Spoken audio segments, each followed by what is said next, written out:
Morning. Vibrational spectra of a diatomic molecule we have seen last time. The energy V plus half Hc omega bar isolation and how to calculate the force constant K, that's value we have seen already. So we have considered vibrational spectra of a diatomic molecule as a simple harmonic oscillator. Simple harmonic oscillator आपण मागच्या वेळी बघितला होता आणि ह्यावेळी आपण बघणार आहोत अनहार्मोनिक ऑसिलेटर असल्यानंतर काय होतं. So vibrational spectra it is also called as infrared spectra because it absorbs infrared radiation and then only molecule starts to vibrate along its axis, so the molecule must be IR active, then and then we can get that is vibrational spectra. Now what is the difference between harmonic oscillator and unharmonic oscillator? Harmonic याचा अर्थ काय, ॲसोलेशन्स एकसारखे होणार. हा molecule आहे, काही अंतरावर stretch होणार, परत ओरिजिनल पोझिशनला येणार, stretching original position, stretching contracting original position. म्हणजेच ही व्हायब्रेशन सगळी काय होणार, हार्मोनिक होणार, एकसारखी होणार. याला हार्मोनिक ॲसोलेटर म्हणतात. आणि अनहार्मोनिक याचा अर्थ काय, ही जी ॲसोलेशन्स आहेत ही वेडीवाकडी होणार, कशी होऊ शकतात ह्या पद्धतीनं, म्हणून त्याला अनहार्मोनिक ऑसिलेटर असं म्हटलं गेलं आहे. So it disobeys Hooke's law. Hooke's law आपण बघितलं की that is K is equal to minus F is equal to minus K into delta X वगैरे बघितलं. तर अनहार्मोनिक ऑसिलेटर हा हुक्स लॉ ओबे करत नाही, डिसओबे करतो. आणि सिलेक्शन रूल जर बघितलं तर हार्मोनिक ऑसिलेटरबाबत delta V is equal to plus or minus one होतं, आपण ते बघितलं होतं. परंतु सिलेक्शन रूल अनहार्मोनिक ऑसिलेटरला काय राहतो, delta V is equal to it may be plus or minus 2 plus or minus 2 plus or minus 1 plus or minus 3 etc etc. So that is the difference between harmonic and unharmonic oscillator. And the potential energy diagram we have already seen for the vibrational energy levels in case of harmonic oscillator. So it is a symmetrical like that. But in case of unharmonic oscillator, when you plot a graph of energy against internuclear distance, the curve shape of the curve is like this. The molecule dissociates and this energy is called as dissociation energy. याला आपण dissociation energy म्हणतो. आणि इथं आपल्याला ओव्हरटोन्स आपल्याला बघायला मिळतात. म्हणजे ट्रान्झिशन मॉलिक्युलचं 0 to 1 त्याला आपण फंडामेंटल बँड म्हणतो. This is called as fundamental band. Transition मॉलिक्युलचं 0 to 2 that is called as first overtone. म्हणजे एक घर ओलांडून दुसऱ्या पायरीवर जातो, त्याला ओव्हरटोन म्हणतात. 0 to 2 हे ट्रान्झिशन असतील. 0 to 3 याला आपण काय म्हणतो, second overtone. So 0 to 1 that is fundamental band, 0 to 2 that is first overtone, 0 to 3 second overtone, 0 to 4 that is third overtone. So these are the overtones observed in this diagram. आणि one more part that is dissociation energy is observed here. म्हणजे oscillations वेडीवाकडी व्हायला लागतात, तेव्हा तो molecule काय होतो, एका कंडिशन्सला तो ब्रेक होतो, डिसोसिएट होतो त्याच्या 2 ॲटम्समध्ये, आणि त्याला जी काही एनर्जी लागते त्याला आपण डिसोसिएशन एनर्जी म्हणतो. हार्मोनिक ऑसिलेटरमध्ये आपण 0 पॉईंट एनर्जीचा अभ्यास केला होता. तर अशा पद्धतीनं overtones, it is anharmonic oscillator, it disobey Hooke's law, selection rule is like this, and these are the overtones which are observed in this energy level diagram. There is a dissociation energy also.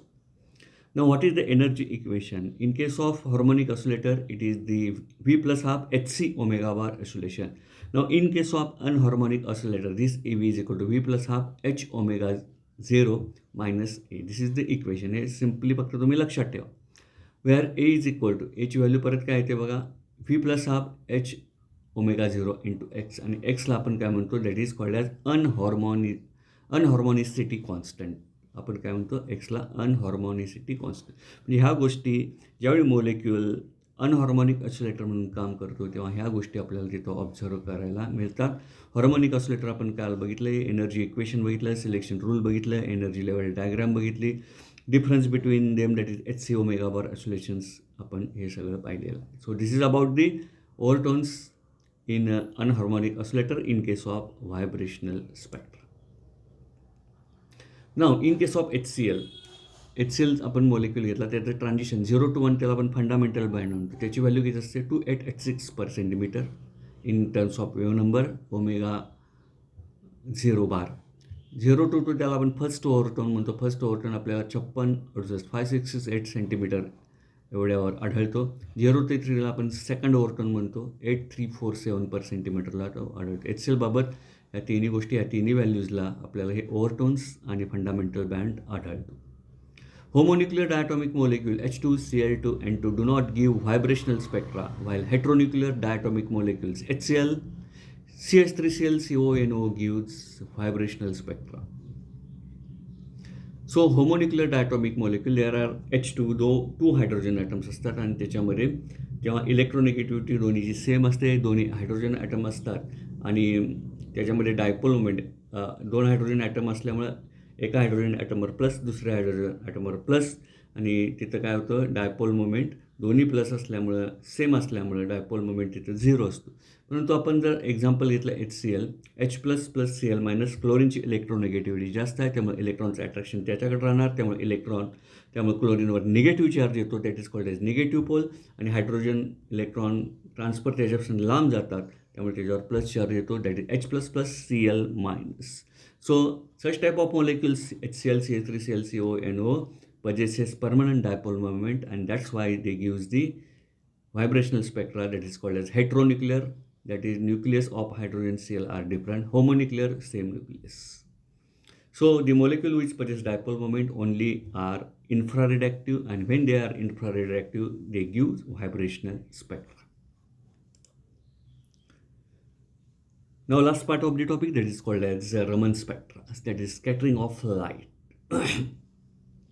So frequency of incident light, that is equal to frequency of scattered light. जेव्हा एखादा substance आहे, त्या सबस्टन्सवर light पडला, electromagnetic radiation पडलं, electromagnetic radiation पडल्यानंतर हा substance ही काही light absorb करेल, काही ट्रान्समिट करेल, काही रिफ्लेक्ट करेल, काही रिफ्रॅक्ट करेल, काही स्कॅटर करेल. आणि हा स्कॅटरिंग फिनॉमिना कोणी ऑब्झर्व केला? सायंटिस्ट रमननं ऑब्झर्व केला, that is C.V. Raman, Chandrasekhar Venkata Raman. आणि याच्याबद्दल त्यांना काय मिळालं होतं? Nobel price. 1928 साली त्यांनी हा शोध लागला. 28 फेब्रुवारी 1928 म्हणून आपण त्यांच्या स्मृतीप्रित्यर्थ हा विज्ञान दिन आपण साजरा करतो. तर दोन्हीची फ्रिक्वेन्सी म्हणजे इन्सिडंट लाईट आणि स्कॅटर्ड लाईट ह्यातून बाहेर पडणारा याची फ्रिक्वेन्सी सेम जेव्हा असते तेव्हा त्याला आपण रॅलेस स्कॅटरिंग म्हणतो. RAYLAIGS, Rayleigh's scattering. आणि नो लॉस एनर्जी, त्याच्यामुळे एनर्जी काही लॉस होत नाही आहे, आणि त्याला आपण इलॅस्टिक कोलिजन म्हणतो. परंतु रामनना काय आढळलं? Frequency of incident light µI, त्याला आपण म्हणतो, इज ग्रेटर दॅन µS. त्यांना आढळून आलं frequency of incident light is less than frequency of scattered light. हे दोन्ही ऑब्झर्वेशन्स आढळून आली. ही कंडिशन ज्यावेळी येते, µI is greater than µS, then that lines are called as Stokes Raman lines. जेव्हा µI is less than µS, त्याला आपण म्हणतो अँटी स्टोक्स रामन लाईन्स. तर अशा पद्धतीनं ह्या फ्रिक्वेन्सीज आपण बघतो आहे. म्हणजेच स्कॅटरिंग लाईट आणि इन्सिडंट लाईट याच्या फ्रिक्वेन्सीमध्ये, म्हणजे याच्या वेवलेंथमध्ये त्याला बदल आढळून आलं आहे, आणि ह्या बदलामुळं हा शोध लागला गेला, आणि याच्यामुळं आपल्या समाज जीवनात चांगले बदल आपल्याला त्या शोधाच्या माध्यमातून दिसून आले. आता बघा, delta µR, µI minus µS, frequency of incident light minus that of scattered light, याला आपण म्हणतो डेल्टा µR, आणि that is called as Raman shift. याला रमन शिफ्ट असं म्हटलं जातं. तर Raman shift that is in elastic collision, loss or gain of energy तिथं होतं, याला आपण इलॅस्टिक कोलिजन म्हणतो. दोन्ही सेम आहेत, या दोन्हीमध्ये डिफरन्स आहे, म्हणून त्याला इन इलॅस्टिक कोलिजन, इथं काहीतरी एनर्जी लॉस होते किंवा गेन होते, याला आपण रमन शिफ्ट असं म्हणतो. So Raman spectra is related with the scattering of light. Now what is polarization of a molecule takes place? So when molecule in the electric field, हा मोलिक्यूल आहे, याच्यामध्ये एक पॉझिटिव्ह आहे, एक निगेटिव्ह चार्ज आहे, HCl घेतलेला आहे, त्याला आपण इलेक्ट्रिक फील्ड अप्लाय केलं, आणि इलेक्ट्रिक फील्ड अप्लाय केल्यानंतर हा मोलिक्यूलमध्ये चार्जेस सेपरेट होतात. पॉझिटिव्ह हा निगेटिव्हकडे अट्रॅक्ट होतो, त्यामुळे इलॉंगेशन दाखवलेलं आहे. निगेटिव्ह हा पॉझिटिव्हकडे अट्रॅक्ट होतो. ह्याला आपण इंड्युस्ड डायपोल असं म्हणतो. आणि इंड्युस्ड डायपोल जे मोलिक्यूल प्राप्त करतात अशांना आपण पोलरायझेबल मोलिक्यूल म्हणतो, आणि ती पोलरायझेबिलिटी आपण डिनोट करतो μ इज इक्वल टू अल्फा. आता E म्हणजे स्ट्रेंथ ऑफ अप्लाइड फील्ड, हे जे फील्ड अप्लाय केलं आहे याची स्ट्रेंथ म्हणजेच E, आणि अल्फा इंड्युस्ड डायपोल मोमेंट, म्हणजे त्या मोलिक्यूलमध्ये कार्यरत होतो, त्याला इंड्युस्ड डायपोल मोमेंट म्हणतो. सो हे पोलर म्हणजे रमन स्पेक्ट्रा जे मॉलिक्युल्स येतात त्या मॉलिक्युलमध्ये पोलरायझेशन असणं आवश्यक आहे आणि हे पोलरायझेशन आपल्याला इंड्युस्ड डायपोल मोमेंटच्या माध्यमातून मिळू शकतं. प्युअर रोटेशनल रामन स्पेक्ट्रा, ज्याप्रमाणे आपण रोटेशनल स्पेक्ट्रा बघितला तसंच rotational spectra in terms of Raman. E rotational h² divided by h² π² आहे, J+J+1 इंटू जिल्स. हा सुद्धा आपण रोटेशनल स्पेक्ट्रामध्ये हे आपण बघितलेला आहे. सिलेक्शन रूल इथं काय असतं, डेल्टा J = +or-2, म्हणजे delta J = 0, delta J = +2, delta J = -2, म्हणजे 2 घरं वर जाऊ शकतो, 2 घरं खाली येऊ शकतो. आता ज्यावेळी डेल्टा J = 0 असेल त्यावेळी ते स्कॅटरिंग, रॅले स्कॅटरिंग असतं, because frequency that of incident light and that of scattered light are same. When delta J is equal to +2, that is nu I is greater than nu S, then that are called as Raman-Stokes lines. Delta J is equal to -1, nu I is less than nu S, anti-Stokes Raman lines. आणि ही जर value आपण substitute केली इक्वेशनमध्ये, delta nu R is equal to twice B bar into twice J+3, BJ×J+1 आपण मागच्या rotational स्पेक्ट्रामध्ये बघितलेला आहे. तोच फॉर्मॅटमध्ये ह्या व्हॅल्यू जर आपण +2 जर घातला, डेल्टा J = +2 म्हणजे J' = J'+2 असं जर इक्वेशन काढलं तर ही रामन शिफ्ट येते -2B bar into 2J+3. Lower to higher energy level म्हणजे J2J+2 ह्याचं ट्रान्झिशन होत असते. आणि ही डायग्राम आपल्याला काय लागते, pure vibrational Raman spectrum. Selection rule याच्याबाबत delta V = +or-1, +or-2 etcetera असा सिलेक्शन रूल असतो. ही डायग्राम आपल्याला दाखवते बघा, 0 to 2 ट्रान्झिशन, 1 to 3, 2 to 4 म्हणजे 2 घरावर, दॅट इज डेल्टा V = +1, -1, +1, -2 इथं काही असू शकतं. आता इथं सुद्धा 2 घर दाखवलं आहे बघा, इथं सुद्धा 2 घरं दाखवलं आहे, 2 घरं म्हणजे 2चं एक्झाम्पल घेऊन आपण हे डायग्राम काढलेली आहे. आणि nu S = frequency of scattered light त्याला आपण म्हणतो. ते फक्त इक्वेशन लक्षात ठेवा, nu बार EX ± ω0 बार इंटू 1 - 2x. तर अशा पद्धतीनं हा प्युअर व्हायब्रेशनल रामन स्पेक्ट्रा. तर रामन शिफ्ट एक लक्षात ठेवायचे आहे. रामन स्पेक्ट्रामध्ये रामन शिफ्ट म्हणजे काय, अँटी स्टोक्स लाईन्स केव्हा तयार होतात अँड स्टोक्स लाईन्स केव्हा तयार होतात, फ्रिक्वेन्सीमधला त्याचा डिफरन्स काय, रॅले स्कॅटरिंगमध्ये काय, अशा पद्धतीनं हा रामन स्पेक्ट्रा आपण थोडक्यात त्याचा अभ्यास केलेला आहे. तर इथं स्पेक्ट्रोस्कोपी हा टॉपिक संपतो आहे. याच्यामध्ये आपण इलेक्ट्रोमॅग्नेटिक रेडिएशन्स बघितली, वेवलेंथ फ्रिक्वेन्सी वेव्ह नंबरच्या डेफिनेशन्स बघितल्या, एनर्जी लेवल डायग्राम बघितली, rotational spectra as a rigid rotator model हा पार्ट बघितला. त्यानंतर त्याची ॲप्लिकेशन्स बघितली, vibrational spectra as a harmonic oscillator, anharmonic oscillator दोन्ही गोष्टी बघितल्या. होमोन्युक्युलर आणि हेट्रोन्युक्युलर डायटॉमिक मॉलिक्युल देतात कोण देत नाही. व्हायब्रेशनल हा IR ॲक्टिव्ह असतो, रोटेशनल हा मायक्रोवेव्ह ॲक्टिव्ह असतो.